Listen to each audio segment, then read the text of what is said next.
It had been a routine Tuesday evening. One of those quiet nights where the normal hum of family life filled our home. My husband, Mark, had been unusually distant that day. Buried in his work, I noticed that he was preoccupied. But with a young child to care for and a household to manage, I chose to let it slide. It wasn't until I stumbled upon a series of incriminating messages on his phone that everything started to unravel. I had been picking up Mark's phone from where he'd left it charging on the kitchen counter. I needed to check the time. And as I picked it up, a message notification caught my eye.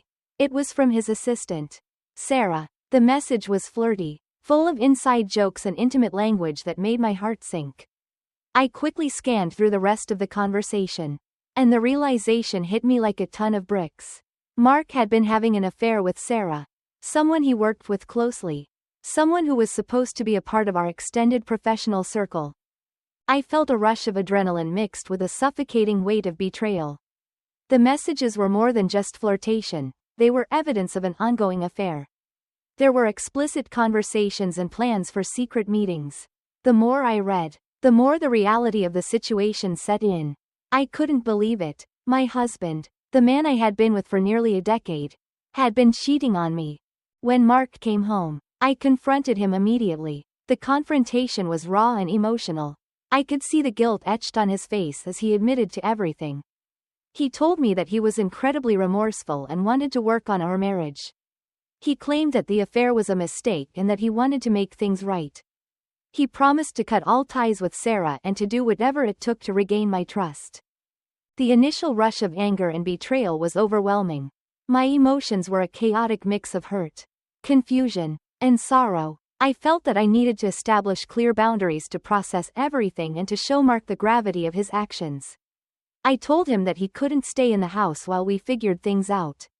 I needed space, both physically and emotionally, to come to terms with the betrayal. The decision wasn't easy. We had a young child, Emma, and I knew that this would impact her too. I wrestled with the idea of disrupting her life, of making her deal with the fallout of our problems. But ultimately, I decided that for my own mental health and to make a clear statement about the seriousness of the betrayal, Mark needed to leave. The days following were filled with turmoil. I was emotionally drained and had to navigate the logistics of Mark moving out. He stayed at a hotel for a few days, and we worked out a temporary arrangement for our daughter. Mark continued to express his desire to fix things, calling and messaging frequently, promising to do whatever was necessary to make amends. Despite his promises, I struggled to see how things could ever be the same. My family and friends had mixed reactions to my decision. Some were incredibly supportive, understanding that I needed to create distance to heal and to make a statement about the seriousness of the betrayal. They knew how important it was for me to establish boundaries and respect my own need for space. They encouraged me to take the time I needed to process my emotions and to make decisions that were best for my well-being. Others were less understanding. They felt that I was being too harsh and that I should give Mark a chance to stay and work on our issues together. They argued that by not allowing him to stay in the home, I was making the situation more difficult than it needed to be. They thought that a period of separation might be more effective if we were still in close proximity, working together to address our problems. They suggested that perhaps the emotional distance I was creating might be more detrimental than helpful. Throughout this period, I sought counseling to help me navigate my emotions and make sense of everything. The counselor helped me explore my feelings and provided guidance on how to handle the situation with Mark and Emma. One of the key things I learned was that it was essential to prioritize my own well-being and to make decisions that aligned with my values and needs. As days turned into weeks, I started to focus on rebuilding my own sense of self and stability. I realized that the betrayal had shaken my sense of trust and security, not only in my marriage but in myself. The process of healing was slow and painful, but I knew that I had to take it one step at a time. Mark continued to reach out, expressing his regret and his commitment to change. He sought to prove his sincerity through various means: therapy, personal growth efforts, and consistent communication. He assured me that he was willing to do whatever it took to repair our relationship. Despite his efforts, I remained cautious and hesitant. The trust that had been broken was not easily repaired. And the emotional distance I had created gave me the space to reflect on whether or not our relationship could be salvaged. I had to consider what was best for me and for Emma, and whether or not I could truly envision a future with Mark after the breach of trust. In the end, I realized that my decision to have Mark move out was not just about making a statement. It was about creating the necessary space to heal and to make an informed decision about our future. It was about taking control of my own life and setting boundaries that were crucial for my well-being. As I continued to work through my emotions and navigate the complexities of this new chapter in my life, I remained focused on what was best for both myself and Emma. I knew that whatever decision I ultimately made, it would be guided by a deep sense of self-respect and the need to create a healthy environment for us both. When my wife, Laura, finally confessed to me that she had cheated, it felt like my entire world had shattered. We had been together for 7 years, and our relationship had always seemed solid. I had always thought we had a strong foundation of trust and love. Laura's confession came out of the blue, and it left me reeling. The confession happened on an ordinary Tuesday evening. We had been planning a quiet dinner at home, just the two of us. Laura seemed unusually anxious, which I attributed to the stress of work. She had been staying late at the office more frequently in recent weeks, and I had just assumed it was due to a big project. But as we sat down for dinner, she suddenly broke down. Her tears were the kind that hinted at a deeper pain, and as she spoke, the reality of what she had done unfolded. She admitted to a one-time affair with a colleague. It happened during a work trip, she said, and it was a huge mistake. She explained that it was a moment of weakness, a lapse in judgment, and that she deeply regretted it. Laura insisted it meant nothing and was just a fleeting error in judgment. Her apologies were frequent and fervent, and she promised me that it would never happen again. The moment she confessed, my heart felt like it was in a vice. The betrayal was palpable, and the air seemed to be thick with the weight of her admission. I wanted to believe her, to find a way to reconcile what had happened with the person I thought I knew so well. But the more she apologized, the more my mind raced. The image of her with someone else played on a loop in my head. And every apology felt like another knife twisting in the wound. Our relationship had always been characterized by mutual respect and understanding. We had built a life together that we were both proud of. We had talked about our future, our dreams, and even our fears, but this revelation shook the very core of our relationship. It made me question everything I thought I knew about her and about us. Over the next few days, I found myself grappling with a whirlwind of emotions. There was a part of me that wanted to work things out. I had invested so much in our relationship, and the thought of throwing it all away over a single mistake was difficult to bear. I wondered if it was possible to rebuild the trust that had been broken and to move forward together. Could we find a way to heal and grow from this experience? On the other hand, another part of me was consumed by doubt and anger. The trust between us had been irrevocably damaged. I struggled to envision a future where I could look past what had happened and feel secure again. The image of her with someone else was a constant reminder of her betrayal. And it seemed like it would always be there, lurking in the background of our relationship. In the weeks that followed, Laura's attempts to make amends were genuine and persistent. She sought couples therapy, engaged in open and honest conversations about our relationship, and made efforts to address the issues that led to her infidelity. She was committed to proving her dedication to repairing our marriage. But despite her best efforts, I found it nearly impossible to regain the trust that had been shattered. The therapy sessions were emotionally draining. They forced me to confront not only the pain of the betrayal but also the underlying issues in our relationship that may have contributed to it. Laura and I discussed our communication patterns, our emotional needs, and the ways we had drifted apart. While these sessions provided valuable insights, they also made me realize just how deep the fissures in our relationship had become. I also sought individual therapy to help me process my feelings. I needed to understand my own emotions and to gain clarity on what was best for me. The therapy sessions were a refuge, a place where I could explore my thoughts and feelings without judgment. Through these sessions, I came to understand that the betrayal had changed the dynamic of our relationship in ways that were profound and possibly irreparable. The question of whether or not to divorce Laura was a source of intense inner conflict.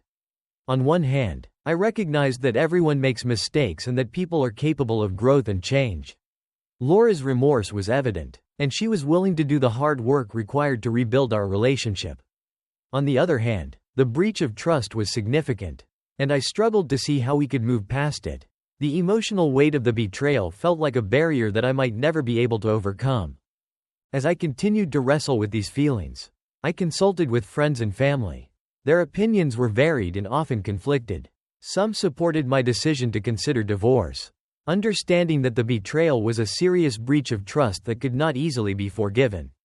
They empathized with my pain and recognized the importance of self-preservation and emotional health. Others encouraged me to give Laura another chance, suggesting that rebuilding trust was possible if both parties were committed to the process. The decision to divorce Laura was not made lightly.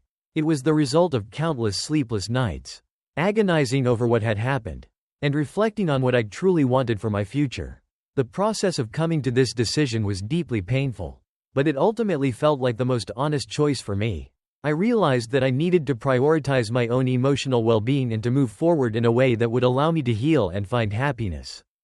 In the end, the choice to end our marriage was about more than just the infidelity. It was about the realization that the trust and foundation of our relationship had been irrevocably altered. It was a recognition that despite our efforts to repair the damage, the emotional weight of the betrayal was something I could not move past. It was about acknowledging that sometimes, despite our best intentions and desires, some wounds are too deep to heal. As I moved forward, I knew that I had made the decision that was right for me. The journey was painful and fraught with challenges, but it was a step towards reclaiming my own sense of self and finding a path to a future that was free from the shadows of betrayal. When I found out about the prank that Pete had pulled using my breast milk, I was caught off guard. It wasn't something I had anticipated, especially given the context of our visit. My husband and I had been looking forward to my best friend's wedding all year, and it was meant to be a joyous occasion.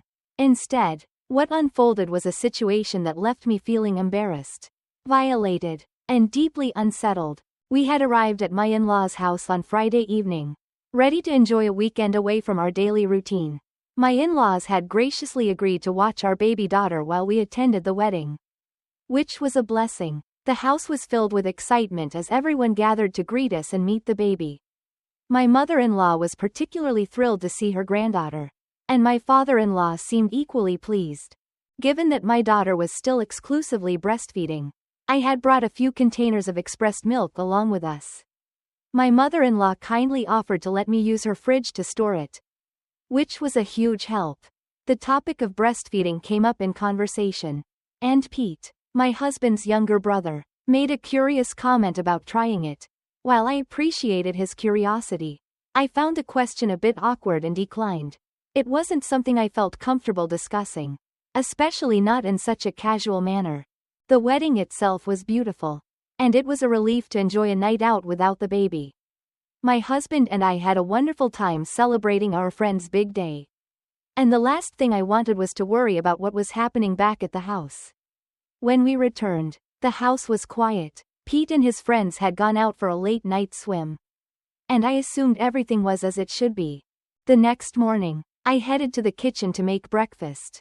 It was a quiet start to the day until I noticed one of the containers of breast milk had been left out on the counter, its lid slightly askew. My heart sank as I realized that something was off.